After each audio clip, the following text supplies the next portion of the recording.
Police state. In China, someone's always watching.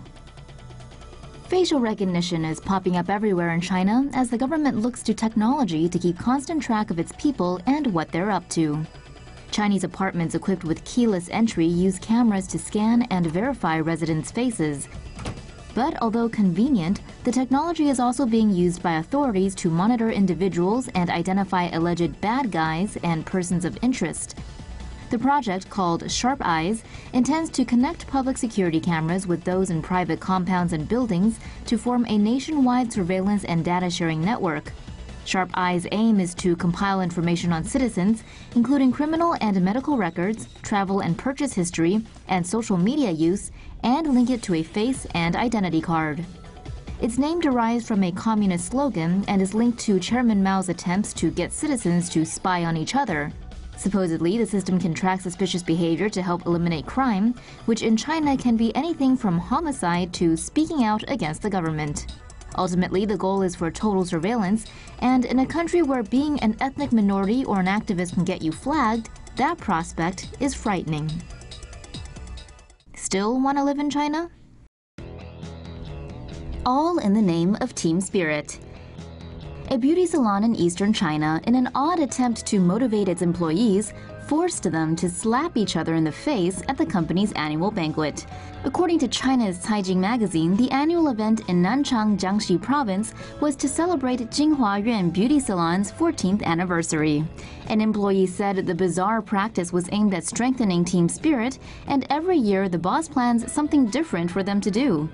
As the slapping continues, a banner in the back with the phrase 狼性团队 can be seen, meaning the team should be ruthless like wolves. On China's social media site Weibo, users describe the company as a cult, calling the practice sickening, or if the employees really wanted to be ruthless, they should eliminate their leader. Wow.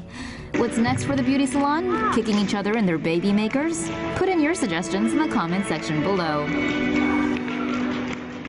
Privacy violations for all.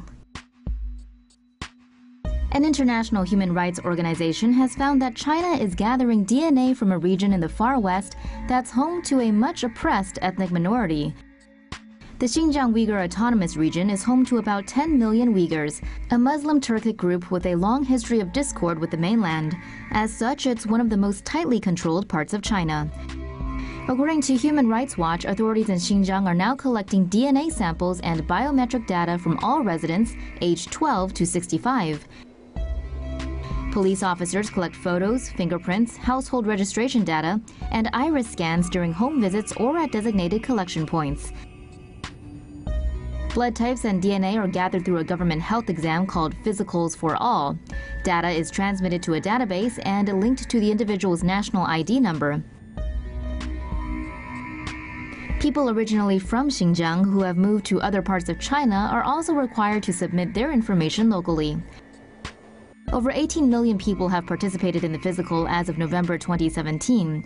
Though Physicals for All is supposedly voluntary, residents are expected and often pressured to take part. Human Rights Watch has slammed the mandatory data banking as a gross violation of human rights, adding that carrying it out under the guise of a free healthcare program makes it even more disturbing. China takes the fun out of Steam. Reports coming out of China this week say that the Chinese Communist Party has blocked Steam community access. Oh, and that's totally, absolutely nothing to do with Jack Ma's Tencent launching its very own Steam-like store, WeGame, in September. According to reports, the Steam store is still accessible, but the writing may very well be on the wall for the Valve-run gaming website in China. And if that's the case, Valve will be feeling the pinch. Reportedly, millions of their customers come from the PRC. PUBG was banned in the country, but was allowed back in only after Tencent agreed to help make the Chinese version socialist-friendly. And yo, that's what Skyrim mods on Steam really need. Some socialism with Chinese characteristics. So it's see you later for Dragonborn. Hello, Chairman Mao. China planning on going full Big Brother in 2020.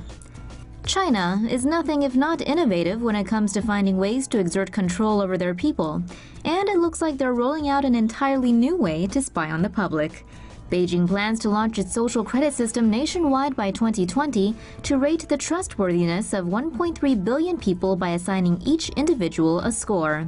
The system will take things into account such as credit history, contract obligation fulfillment, personal characteristics, behavior and preferences, and interpersonal relationships to calculate a score.